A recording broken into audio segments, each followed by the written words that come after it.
Hello students, मेरा नाम है मशान और आप देख रहे हैं मेरा यूट्यूब चैनल। और आज हम पढ़ने वाले हैं बढ़ते हुए टॉपिक पर फंक्शनल एनालिसिस में metric space on n dimensional Euclidean plane कि हम एन डायमेंशनल यूक्लिडियन प्लेन के ऊपर अपने मेट्रिक को किस तरीके से डिफाइन करेंगे, वो आज मैं आपको यहाँ पर बताने वाला हूँ। तो आइए बगैर टाइम ज़ाया किए फटाफट पढ़ते हैं। अच्छा, सबसे पहले मैं आपको एक बार बता दूं कि अगर आपने मेरा पिछला लेक्चर नहीं देखा तो जाके देख लो, क्योंकि आपको पता होना चाहिए कि मेट्रिक स्पेस होता क्या है। तो मैंने आपको फर्स्ट लेक्चर में सारी बातें पढ़ाई थी विद एग्जांपल्स। ठीक है, चलिए सब यहाँ पर आते हैं। मैंने कहा देखो, अब मैं अगर आपको मैट्रिक डिफाइन करना चाहता हूँ, मैंने कहा मैट्रिक ऑन आर। आर का मतलब है बेटा रियल लाइन। रियल लाइन के ऊपर अगर मैं मैट्रिक डिफाइन करना चाहता हूँ तो आपने याद रखना है कि रियल लाइन पे जो मैट्रिक डिफाइन होता है वो एक ऑर्डिनरी डिस्टेंस फंक्शन, जो हम कैलकुलस में भी पढ़ते आते हैं, ऐसे डिफाइन किया जाता है। ये आपने याद रखना है। अब मैं बात करता हूँ इक्लूडियन प्लेन की। मैंने कहा 2D इक्लूडियन प्लेन की बात करते हैं। अच्छा, 2D इक्लूडियन प्लेन से आपको क्या समझ में आता है? 2D इक्लूडियन प्लेन का मतलब है कि रियल लाइन को क्रॉस प्रोडक्ट किया गया है एक मर्तबा किसके साथ? रियल लाइन के साथ। मतलब कि उसके टपल्स बन चुके हैं, ऑर्डर पेयर्स बन चुके हैं। तो उसका मतलब क्या हुआ? अब इसके बहुत सारे ऑर्डर पेयर बने और ऑर्डर पेयर बनने के बाद मैंने बोला एक ऑर्डर पेयर को मैं उठा लेता हूँ जिसका नाम देता हूँ मैं एप्सिलॉन 1 और इसका नाम देता हूँ मैं एप्सिलॉन 2। कोई भी एक ऑर्डर पेयर मैंने उठा लिया, उनको डिफाइन तो मैं एक पे कर सकता हूँ ना। इसके बाद मैंने कहा एक मैंने y उठा लिया। y उठाने के बाद मैंने कहा ईटा 1 और ईटा 2। मैंने कहा दो मैंने टपल्स उठा लिए। इसके ऊपर मैं बात करूंगा, मुझे डिस्टेंस फंक्शन डिफाइन करना है। अच्छा, 2D इक्लूडियन प्लेन के ऊपर जो डिस्टेंस फंक्शन डिफाइन होता है dxy इज इक्वल्स टू, ये डिफाइन होता है अंडर रेडिकल। अंडर रेडिकल का मतलब क्या होता है? इसके बाद आएगा आपके पास एप्सिलॉन 1 माइनस ईटा 1 का square plus epsilon 2 minus eta 2 का स्क्वायर। इस ये जो आपके पास फंक्शन कहलाता है, ये बेसिकली क्या कहलाता है? Metric on 2 dimensional Euclidean plane कहलाता है। इसी तरीके से बेसिक, अच्छा, ये जो आपका फंक्शन होगा वो हमेशा क्या होगा? ग्रेटर देन और इक्वल टू 0 होगा, क्योंकि मैट्रिक स्पेस जब ही होगा जब वो चार प्रॉपर्टी वेरीफाई करता है। कौन कौन सी? या तो सिमेट्रिक हो, ट्रायंगल इनइक्वालिटी वेरीफाई करे, ग्रेटर देन इक्वल टू 0 होना चाहिए, और अगर दोनों के एलिमेंट्स को सेम कर दिया जाए यानी x इक्वल टू वाई कर दिया जाए, इफ एंड ओनली इफ क्या आपका रिजल्ट कितना आता है? 0 आता है। तो ये चार प्रॉपर्टी वेरीफाई करेगा तो मैट्रिक होगा। और मैं ये बताना चाहता हूँ कि अगर 2 डायमेंशनल इक्विडियन प्लेन है तो आप जो अपना मैट्रिक स्पेस जो है वो इस फॉर्मूले से डिफाइन करते हो, और ये हमेशा ग्रेटर देन इक्वल टू 0 होना चाहिए। इसीलिए अगर मैं बात करूं आपसे 3 डायमेंशनल इक्विडियन प्लेन की, मान लो मैं अगर 3D इक्लूडियन प्लेन की बात करते हैं। अगर 3D इक्लूडियन प्लेन के ऊपर मैं अगर बात करूं तो उसका मतलब क्या होगा? R cross R cross R, मतलब 3 दफा मल्टीप्लाई किया गया है। मतलब इसके भी अंदर एक टपल बनेगा, एप्सिलॉन 1 एप्सिलॉन 2 एप्सिलॉन 3 ऐसे ही बनेगा। इसके बाद अगर मैं आपसे y डिफाइन करने के बोलूं, क्या बोलोगे? ईटा 1 ईटा 2 ईटा 3, इस तरीके से बनेगा। तो इसका जो डिस्टेंस फंक्शन आप डिफाइन करोगे वो बिल्कुल ही सेम तरीके से होगा, बस एक टर्म और बढ़ जाएगी। एप्सिलॉन 1 माइनस ईटा 1 का square plus epsilon 2 minus eta 2 का स्क्वायर, फिर आखिरी में क्या आएगा? एप्सिलॉन 3 माइनस ईटा 3 का स्क्वायर। अच्छा, अब इन सब चीजों को मैं क्या कहते हैं, टैक्सी-कैप मैट्रिक्स बना के भी डिफाइन कर सकता हूँ। वो टैक्सी-कैप मैट्रिक क्या होता है मैं आपको बताना चाहता हूँ। अगर आपसे कहा जाए, मान लो एक मैं आपके सामने ग्राफ लेता हूँ, मेरा ग्राफ लेता हूँ, थोड़ी देर पहले मैंने बात बताई थी जो कि पिछले लेक्चर के अंदर भी थी। अगर मैं बात करता हूँ, यहाँ पर मैं डिफाइन करता हूँ समथिंग, मैंने कहा एप्सिलॉन 1 और ईटा 1, यहाँ डिफाइन करता हूँ मैं एप्सिलॉन 2 और यहाँ डिफाइन करता हूँ मैं ईटा 2। यहाँ पर मैं एक ट्राइंगल को बनाता हूँ क्योंकि मुझे पता है मेरा मैट्रिक क्या करता है? ट्राइंगल इनइक्वालिटी को क्या करता है? वेरीफाई करता है। अभी वेरीफाई करेगा तो मैंने बोला यहाँ पर एक x ले लेता हूँ एप्सिलॉन 1 एप्सिलॉन 2, यहाँ y ले लेता हूँ मैं, y की कितनी थी? ईटा 1 ईटा 2। अब जरा गौर से देखो, अगर अगर मुझे आपस में इन दोनों के दरमियान क्या करना है? एक डिस्टेंस फंक्शन बनाना है। मैंने कहा dxy ये बनाना है। जब डिस्टेंस फंक्शन बनाऊंगा इसका मतलब क्या है? मैंने ट्रायंगल इक्वालिटी की बात बताई थी, ये छोटा या बराबर होता है इन दोनों के सम के। और इन दोनों का सम भी क्या होता है, एब्सोल्यूट डिस्टेंस। अगर इन दोनों का डिस्टेंस निकालूं या ईटा 1 है तो इसका मतलब यहाँ पे क्या आएगा, एप्सिलॉन 1 माइनस ईटा 1 का मॉड। यहाँ पे क्या आएगा, ऑब्वियसली सी बात है, एप्सिलॉन 2 माइनस ईटा 2 का मॉड।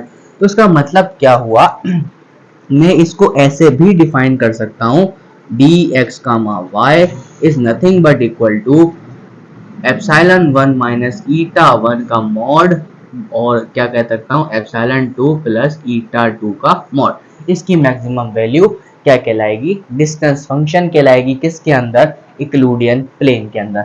इक्लूडियन प्लेन के अंदर कराता है तो हम इस चीज को नाम देते हैं बेटा टैक्सी-कैब मैट्रिक। क्या नाम देते हैं, टैक्सी-कैब मैट्रिक का नाम हम इसको दे देते हैं। तो इस डेफिनेशन को नाम देते हैं टैक्सी-कैब मैट्रिक का। उम्मीद करता हूँ समझ में आ रहा होगा। अब इसी के अंदर मैं आपसे बात करता हूँ, मैंने कहा फंक्शन में यहाँ डिफाइन कर लूंगा, यहाँ देखते हैं। मैंने कहा देखो, अगर आपसे बात की जाए किसकी, सी एन यूनिटरी स्पेस की, मैंने कहा unitary space, C n unitary space जो है बेसिकली वो क्या होता है, एन डायमेंशनल इक्लूडियन प्लेन होता है। क्या होता है, एन डायमेंशनल क्या होता है, इक्लूडियन प्लेन के बराबर होता है।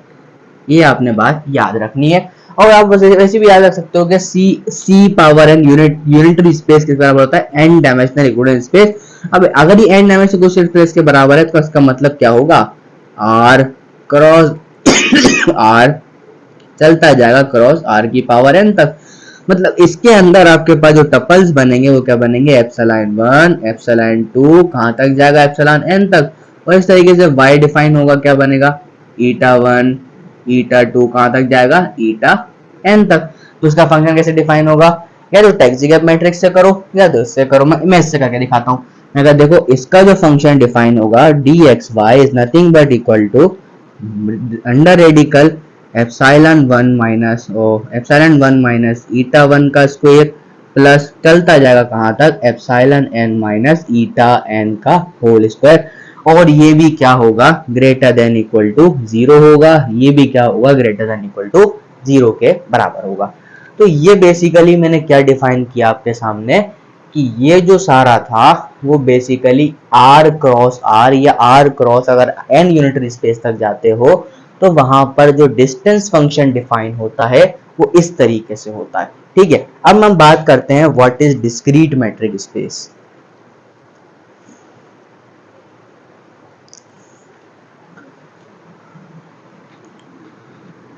चलो जी, अब हम बात करेंगे what is discrete metric space.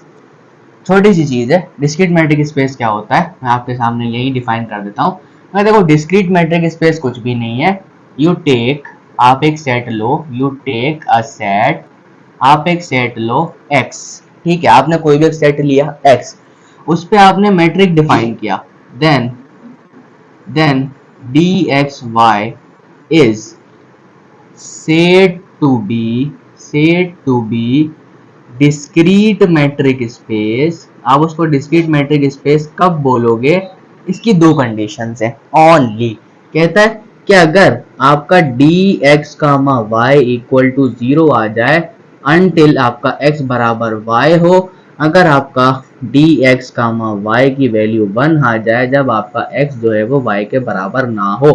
तो अगर मैं इसका फंक्शन डिफाइन करूं तो ऐसे कर सकता हूं, जरा गौर से देखना कि अगर इसका फंक्शन डिफाइन किया जाए तो डिस्क्रीट मैट्रिक स्पेस का जो फंक्शन डिस्टेंस फंक्शन डिफाइन होता है वो एक पीस वाइज फंक्शन होता है। वो कहता है कि अगर आपने बराबर कर दिया तो आपका रिजल्ट 0 आएगा, आपने 1 कर दिया तो x बराबर y के नहीं होगा। तो basically this is the basic definition of discrete metric space. ये सिर्फ इतना कहता है, बाकी सारी प्रॉपर्टी वेरीफाई करेगा क्योंकि ये मैट्रिक स्पेस है। लेकिन अगर आपने वैल्यू को सेम रखा, मतलब x is equal to y, उसका मतलब क्या होगा भाई, dx comma y is equal to 0। उसका मतलब क्या हुआ, या तो आपने x की जगह y रखा या आपने y की जगह x रखा। इसका मतलब क्या हुआ कि अगर आपने x कोमा x रखा जब भी 0 आया, आपने y कोमा y रखा जब भी 0 के बराबर आया। तो ये डिफाइन होना चाहिए। और अगर आपका x बराबर y के ना हो तो आपका जो रिजल्ट आना चाहिए वो 1 आना चाहिए। अगर ऐसा होता है तो उस मैट्रिक स्पेस को आप क्या कहते हो, डिस्क्रीट मैट्रिक स्पेस। ओके, समझ में आ गया। तो this is called the discrete metric space. अब हम बात करते हैं अगले, अब आगे चलकर कि फंक्शन स्पेस क्या होता है, क्या बात करेंगे, फंक्शन स्पेस क्या होता है।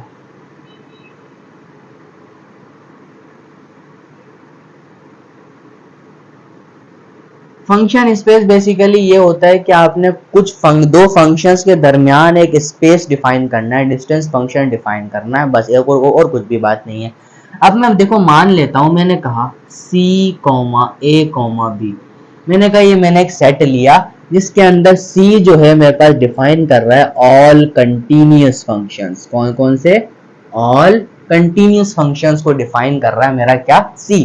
और A, B इसके अंदर जितने भी मतलब ऑब्वियसली सी बात है, जब हम इस इंटरवल में चलते हैं तो a जो होता है वो पहला x0 होता है, दूसरा जो है वो लास्ट वाली वैल्यू होती है xn जो कि b के बराबर होती है। इसके दरमियान बहुत सारे फंक्शंस आ रहे होते हैं जो कि ऑलमोस्ट अनकाउंटेबल भी होते हैं।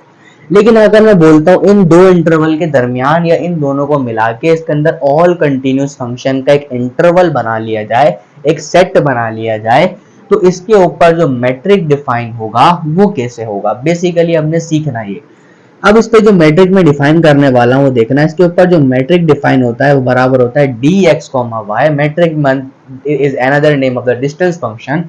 यहाँ पे क्या होगा, या तो आप इसको ऐसे डिफाइन कर सकते हो। अच्छा एक और बात, ये जो फंक्शन आपके पास जितने भी इसके अंदर फंक्शन होंगे वो एक इंडिपेंडेंट वेरिएबल t या फिर एक पैरामीटर पर डिफाइन होंगे। जैसे कि मैं आपको कहूँ आपका एक फंक्शन x है तो वो डिफाइन होगा x ऑफ t करके, और आपका एक फंक्शन y है तो वो डिफाइन होगा y ऑफ t करके, मतलब एक पैरामीटर उसका होगा जो कॉमन होगा, ठीक है।